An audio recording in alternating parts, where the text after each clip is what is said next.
This is almost unprecedented territory here, Juicy, because we are so used to every time Mohamed steps on stage that he gets the big pop, the big cheers. And for the first time ever, we heard a fairly quiet room, and then the cheers going huge for his opponent.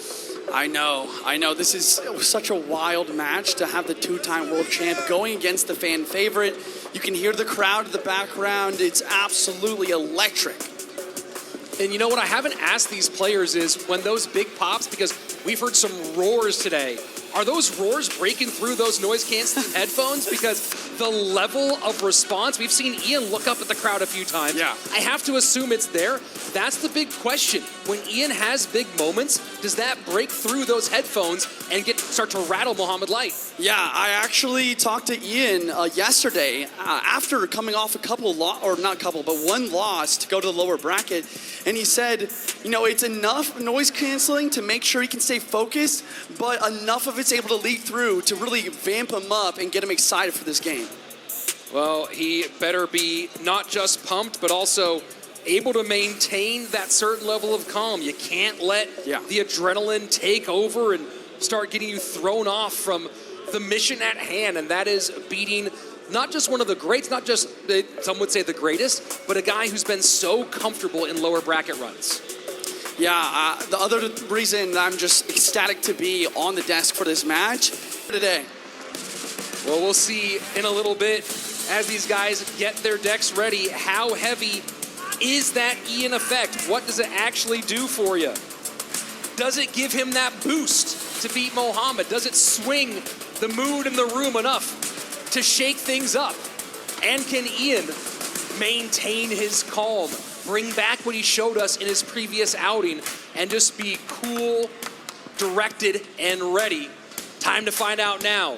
Maybe the most anticipated matchup of the year, Mohamed Light and Ian. Let's go.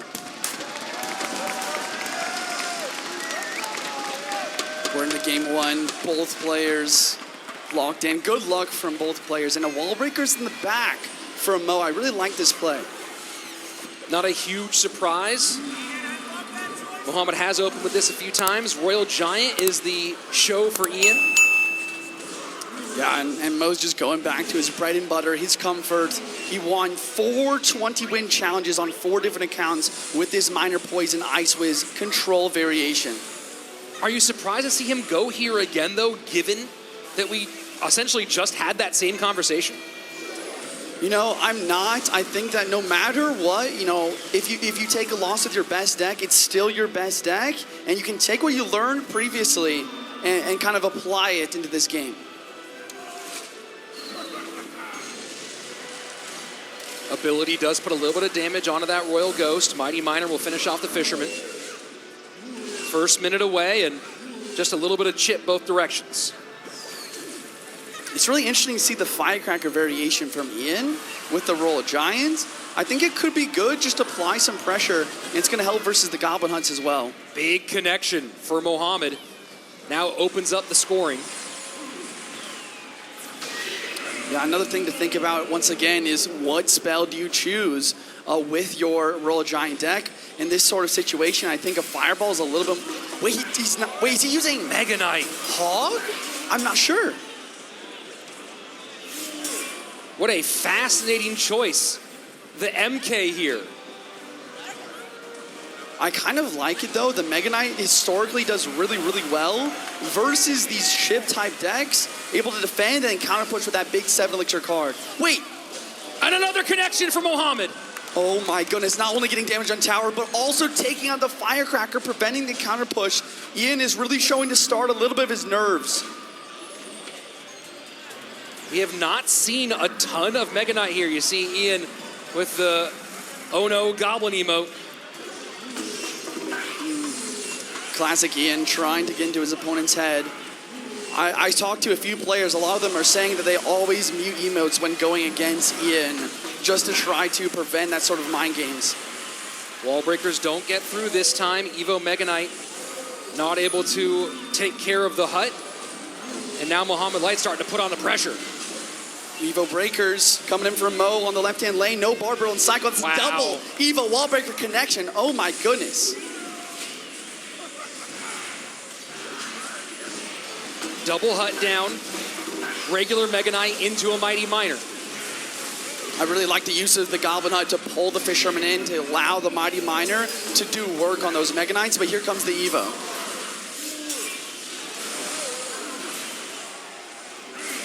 And now Royal Giant behind. Mighty Miner to try and clean up. Fisherman's not there, and Ian calls good game. Yeah. Unbelievable. I mean, what an absolute shutdown defense that was. You have the hut obviously is causing so much trouble for Ian. But then you have the Evo Skellies just completely devastating all of that push. And Ian knows that it's going to take a miracle to get game number one. Mega Knight built up in the back once again, but the Barb does get one hit. I wonder if Ian needs to get either 2 Royal Giants or maybe even 2 Mega Knights on the board and Triple Elixir to make this happen. And he's still eating wall breakers. Really nice Mighty ability. Kind of just preventing damage to the right, but also cleaning up the Ghost on the left at the same exact time. And just the hardest thing for Ian here is the dual lane pressure has been unrelenting. Yeah. And he's had no real way to control this game in both the left and right side. And that is what the change to the 3-card cycle is about. You know, it hurts Hog sometimes, but being able to have, oh my gosh, with the wall breakers, but being able to have multiple Mighties on the board to defend is huge. 2 Mega Knights down, Evo Royal Ghost as well. RG on the right-hand side. This might be it. There's Fisherman. a lot on the board here. Ian might have to ignore the Miner and just go after it. E-Spirit to hit. Will the Royal Giant turn around? Mega Knight all over the place. 48 HP. Lightning in. Can the Royal Giant do it in time? Can the Royal Giant do enough? It's not going to happen. Poison down. Mohamed Light wins game number 1. Wow. I mean, when I saw the double Mega Knight, I was like, this is what I was talking about. The double Mega Knight push with the Evo Ghost inside. Jump into it. Game 2 of Ian and Mohamed Light. We see a good luck from Ian. He's got the Cannoneer Tower. Most likely either going to be Mortar or Hyperbait, based on my knowledge. And he's got a gang, so really could be open to either. So Ian going cycle as maybe we thought. Question is, what do Mohamed Light and Allen have ready for it? Firecracker guards. Going to be either Hog or Royal Giant paired with that Firecracker. Skeleton Barrel from Ian. E-Spirit is in the deck here. Wow. And the Ghost. That's what we just talked about, right? Ghost not played in that previous deck as it normally would be, available and in use here. Log gonna come through, kind of protect the Electro Wizard, force Mohamed Light to spend more Elixir, or decide to take a hit.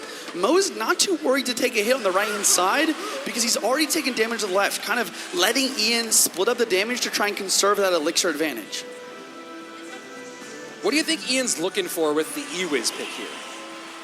You know, I think it's good versus bait. Obviously, any sort of Mighty Miner or Inferno Dragon deck, it's going to be great for. But ever since the buffed Electro Wizard, it's actually a lot stronger than people realize. And obviously, kind of using it as a secondary spell on defense can be super important. Here we go. Hog in, E-Wiz high. And this is going to shut down this Hog with no hits. And Ian's starting to open up some damage here.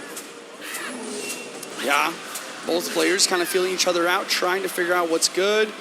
Ian's tower definitely starting with a little bit less HP overall and a little bit of a lead, but Mo is always taking that sort of thing into account.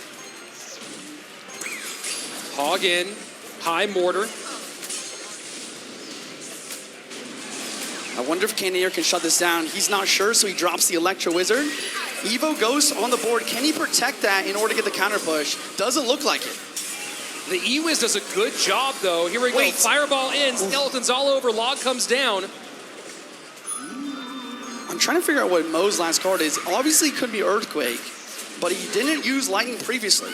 So that Lightning could be a difference maker, although I think he'd much rather Earthquake for the Mortar and for the Goblin Gang.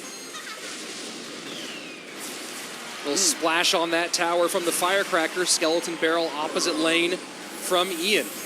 Getting closer to sudden death overtime, and at the moment, things fairly close, about 100 HP separating on the right-hand lane. A lot of pressure in the right-hand lane to try and punish that 6 elixir card of the boss bandit in the back. And this actually forces Ian to use a defensive Evo Mortar. That's definitely going to give Mo an edge to continue to attack and not have to worry about that on offense.